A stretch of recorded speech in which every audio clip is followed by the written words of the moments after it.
Qual a diferença entre as bênçãos para Israel e para a igreja? Isaías 62. Comentário de Mário Persona.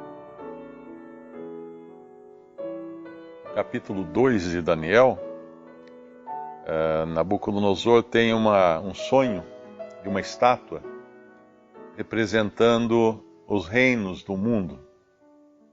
Então são 4 reinos e depois um quinto reino que não tem fim, um quinto reino que não passará. E quando ele fala do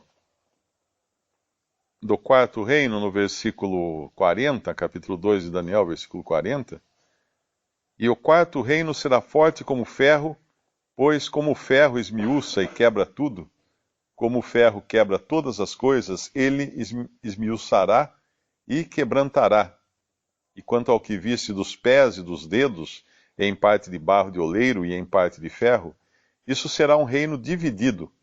Contudo, haverá nele alguma coisa da firmeza do ferro, pois que viste o ferro misturado com barro de lodo.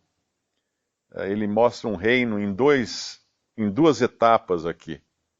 Ele mostra um reino que era o reino quando o rei de Israel veio, que é o Messias de Israel, Cristo, veio ao mundo. Havia um reino aqui, que era o Império Romano, um reino mundial, um império mundial, mas não era esse reino dividido, enfraquecido, que já fala aqui o versículo 41. Era uma pré, né, um pré-reino do versículo 41. Então não foi naquele tempo em que Cristo foi recebido como rei. Ele não foi recebido como rei, o reino não se estabeleceu, ficou em mistério. O reino estava entre os judeus, mas não se estabeleceu aqui na terra. Mas então, depois disso, esse reino volta, mas como um reino dividido, do versículo 41 de Daniel 2, misturado barro com ferro. O ferro fala do poder, da autoridade, o barro nos fala de humanidade. E no versículo 44, mas nos dias destes reis, na verdade, eu creio que são os reis desse reino dividido, o Deus do céu levantará um reino que não será jamais destruído. E este reino não passará a outro povo. Esmiuçará e consumirá todos estes reinos e será estabelecido para sempre. Então, quando a gente fala do futuro de Israel e das bênçãos reservadas em Israel, elas não acontecem a não ser em conexão com esse reino, com Cristo e o seu reino. Porque é Ele que vai fazer essa diferença na história de Israel. É Ele quem vai dar o pleno cumprimento às profecias feitas a respeito de Israel. E é o que nós estamos vendo no capítulo 62 de Isaías. Quando o Senhor aparece aqui, no versículo 1, obviamente é Isaías profetizando, mas ele profetiza no Espírito de Cristo, e ele começa intercedendo por Sião. Por amor de Sião me não calarei, e por amor de Jerusalém me não aquietarei, até que saia a sua justiça como um resplendor, e a sua salvação como uma tocha acesa, e as nações verão a tua justiça, e todos os reis a tua glória, e chamar-te-ão por um nome novo, que a boca do Senhor nomeará. Então é Ele aqui o centro de tudo. É sempre bom a gente lembrar que nada acontece sem Cristo, nem nas bênçãos reservadas à igreja, nos lugares celestiais, que são as bênçãos que estão reservadas nele para nós, né? E nem também as bênçãos que são prometidas a Israel e vão se consumar quando ele vier estabelecer o seu reino. E Israel recebe agora um novo nome.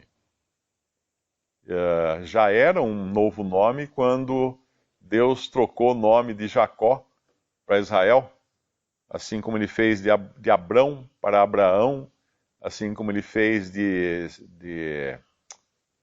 para Pedro, né? De Simão para Pedro. O novo nome denota um novo caráter, uma nova identidade agora que Israel tem. Mas é interessante nós repararmos que, enquanto a igreja, todas as suas bênçãos são celestiais e estão associadas a Cristo apenas e ao céu, as bênçãos reservadas para Israel, elas são terrenas e elas estão associadas, obviamente, a Cristo como Messias e Rei de Israel, mas à terra também. Tanto é que quando ele se casa aqui, nessa passagem, a terra envolvida no casamento, o versículo 4, no final do versículo, fala assim: porque o Senhor se agrada de ti e a tua terra se casará. Deus não vê o povo de Israel dissociado da terra. Sempre que Israel é visto, a terra é vista junto com Israel.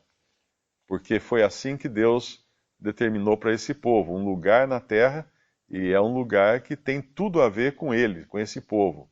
Então, por isso que essa união aqui, ela se dá na terra e com Cristo.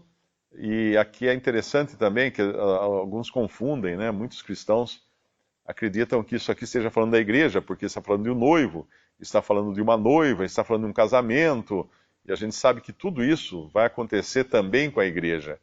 Mas fica muito claro que nada aqui tem ligação com o céu. A igreja, tudo tem ligação com o céu. Aqui nada tem ligação com o céu. Quando a gente vê no versículo, por exemplo, 8, jurou o Senhor pela sua mão direita e pelo braço da sua força, nunca mais darei o teu trigo por comida aos teus inimigos, nem os estranhos beberão o teu mosto em que trabalhaste. Isso não faz qualquer sentido se for aplicado à igreja.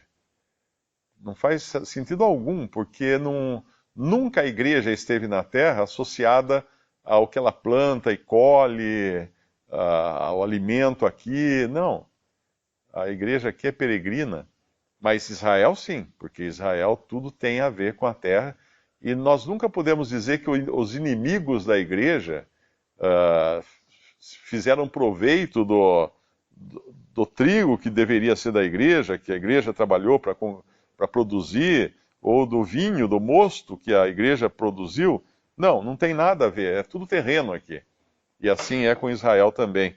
E um outro detalhe também importante é no versículo 4.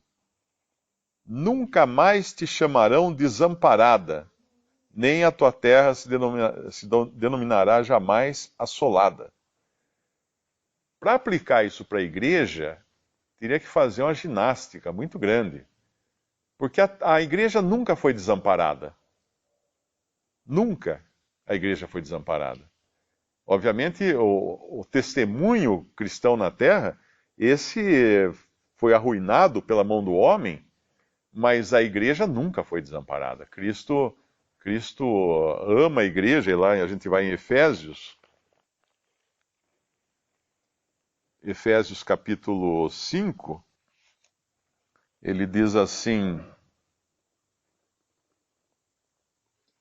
versículo 25: vós maridos, amai vossas mulheres, como também Cristo amou a igreja e a si mesmo se entregou por ela, para a santificar, purificando-a com a lavagem da água pela palavra, para a apresentar a si mesmo igreja gloriosa, sem mácula, nem ruga, nem coisa semelhante, mas santa e irrepreensível.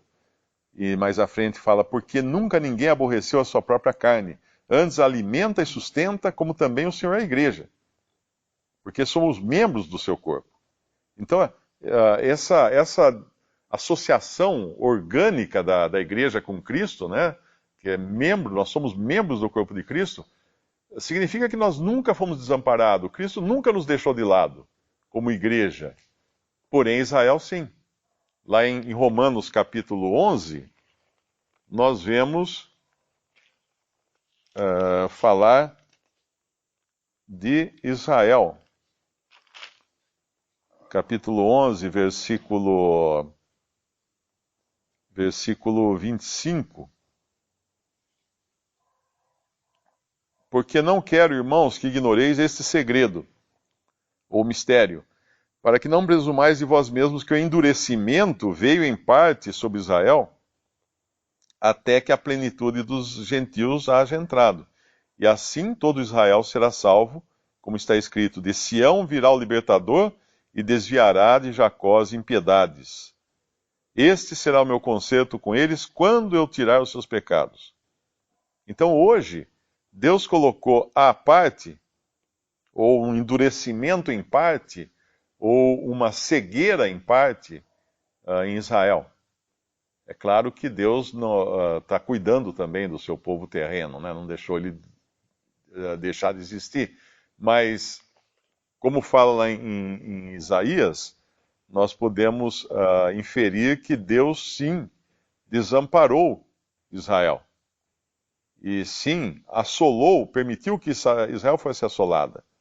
Porque ele fala no versículo 4 que nunca mais te chamarão desamparada, nem a tua terra se denominará jamais assolada.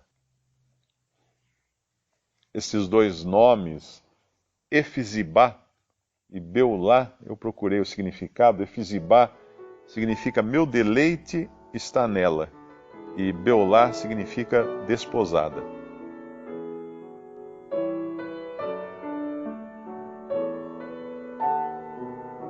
Visite Respondi.com.br. Visite também 3minutos.net.